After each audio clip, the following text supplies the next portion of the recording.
Diamond public high school पन्ना से मैं Veenu Saxena science study में आप सभी का स्वागत करती हूँ।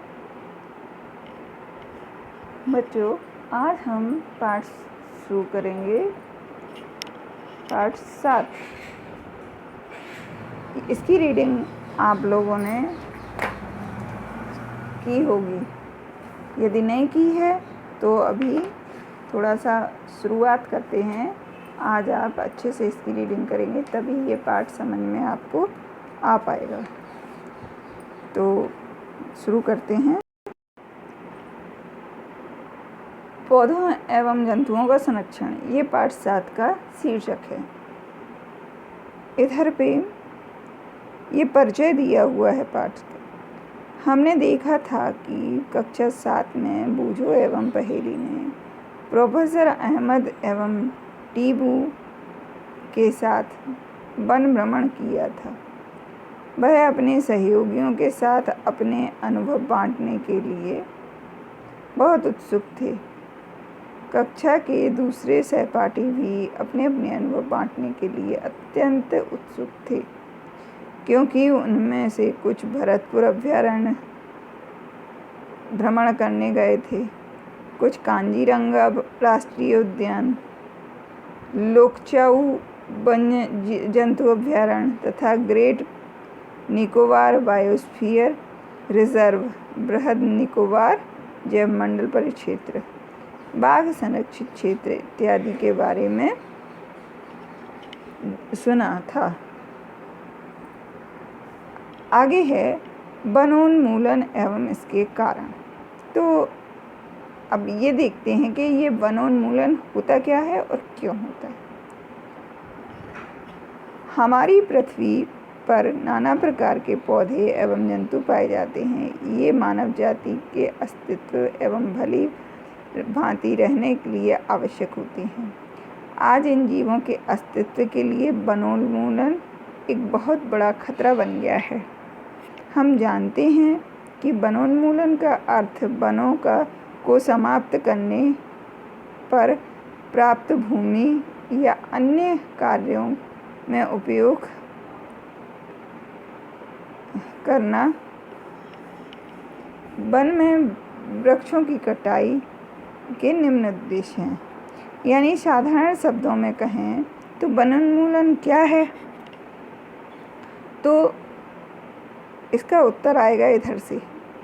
अगर एक प्रश्न हो वनोन्मूलन किसे कहते हैं, तो ये है वनोन्मूलन का अर्थ है वनों को समाप्त कर प्राप्त भूमि का अन्य कार्यों में उपयोग करना।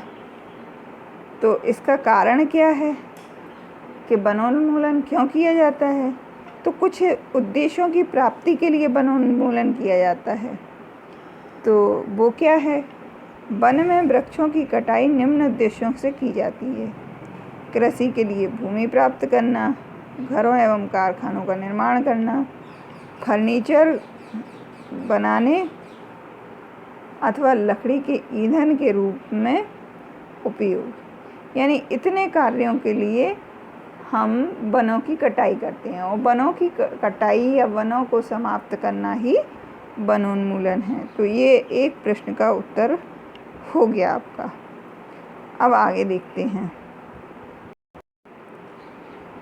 बच्चों, यहाँ वनोन्मूलन का एक कारण और भी दिया हुआ है। दावानल एवं भीषण सूखा भी वनोन्मूलन के कुछ प्राकृतिक कारक हैं।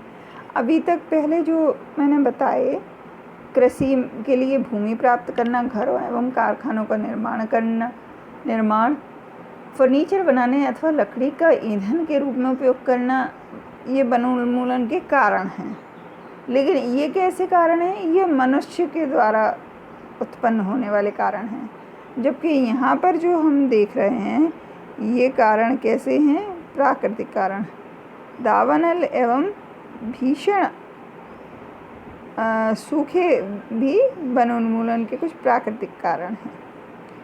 अब आगे हम देखते हैं कि ये क्रियाकलाप दिया हुआ है। ये तो आप लोग देखेंगे, अपने पढ़ेंगे क्या है इसमें। अपनी सूची में वनोन्मूलन के अन्य कारणों को लिखिए तथा प्राकृतिक एवं मानव निर्मित में वर्गीकृत कीजिए। यानी कुछ और कारण भी क्या आप लोग स्वयं सोच के बता सकते हैं जिसके कारण वनों में पेड़ों को नष्ट किया जाता है, या तो मनुष्य के द्वारा या प्रकृति के द्वारा। तो 2 कॉलम बना लें, एक मनुष्य के द्वारा वनों का नष्ट करने के कारण और दूसरा प्रकृति द्वारा वनों के नष्ट होने की क्रिया। इसके आगे अब वनोन्मूलन के कुछ परिणाम होते हैं। अगर जंगल की कटाई होगी तो उसके कुछ परिणाम अच्छे भी हो सकते हैं और बुरे भी हो सकते हैं, हर एक चीज़ के, क्योंकि अच्छे और बुरे दोनों तरह के परिणाम होते हैं। चलिए अब वो देखते हैं।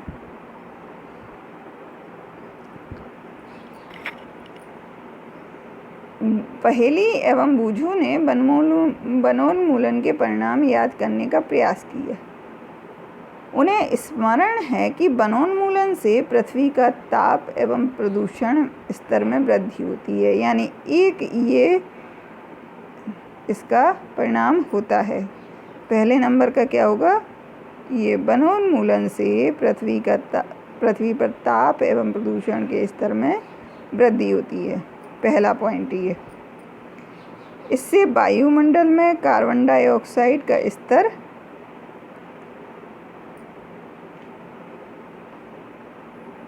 बढ़ता है। इसके बाद दूसरा पॉइंट हो गया ये इधर से। इसके बाद ये भौतिक जल स्तर का भी निम्नीकरण हो जाता है, यानी जो जल स्तर होता है पृथ्वी का वो नीचे चला जाता है। अब आगे देखते हैं, ये हो गए परिणाम, मुख्य परिणाम। आगे क्या है, उन्हें पता है कि वनोन्मूलन से प्राकृतिक संतुलन भी प्रभावित होता है। यानी ये चौथा पॉइंट हो गया कि प्राकृतिक संतुलन प्रभावित होता है वनोन्मूलन से। प्रोफेसर अहमद ने उन्हें बताया था कि यदि वृक्षों की इस प्रकार अनवरत कटाई चलती रही तो वर्षा एवं भूमि की उर्वरता में कमी आ जाएगी। यानी एक 5वां पॉइंट ये भी होता है कि वनों की अनवरत कटाई से वर्षा एवं भूमि की उर्वरता में कमी आती है। इसके अतिरिक्त बाढ़ तथा सूखे जैसी प्राकृतिक आपदाओं की भी संभावना बढ़ जाती है। यानी अगर वन नहीं होंगे तो एक तो वर्षा कम होगी और भूमि की उर्वरक क्षमता भी कम हो जाएगी। लेकिन जहाँ कहीं बाढ़ें आती हैं, बारिश ज़्यादा होती है, तो वहाँ क्या होगा, बाढ़ें भी आएंगी। क्यों आएंगी? क्योंकि वृक्ष जो होते हैं उनकी जड़ें मिट्टी को बांधे रखती हैं, और जब वृक्ष नहीं रहेंगे तो वो मिट्टी स्वतंत्र होगी, तो पानी के साथ बह के वो नदियों में जाएगी, और नदियों का जो पार्ट है वो जब भर जाएगा मिट्टी से तो पानी का क्या होगा, ओवरफ्लो होगा। वो पानी का उफान ही बाढ़ का रूप ले लेगा। आगे देखिए, याद कीजिए कि प्रकाश संश्लेषण की क्रिया में पौधे को भोजन के लिए कार्बन डाइऑक्साइड की आवश्यकता होती है। कम वृक्षों का अर्थ है कार्बन डाइऑक्साइड के उपयोग में कमी आना।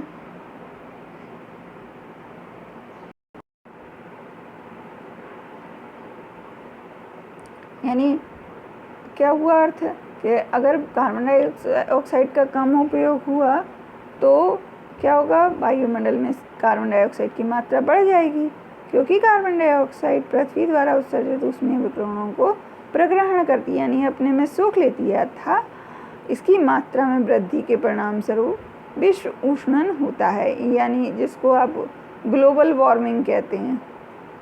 पृथ्वी के ताप में वृद्धि के कारण जल चक्र का संतुलन बिगड़ जाता है और वर्षा की दर में कमी आती है, जिससे सूखा पड़ता है।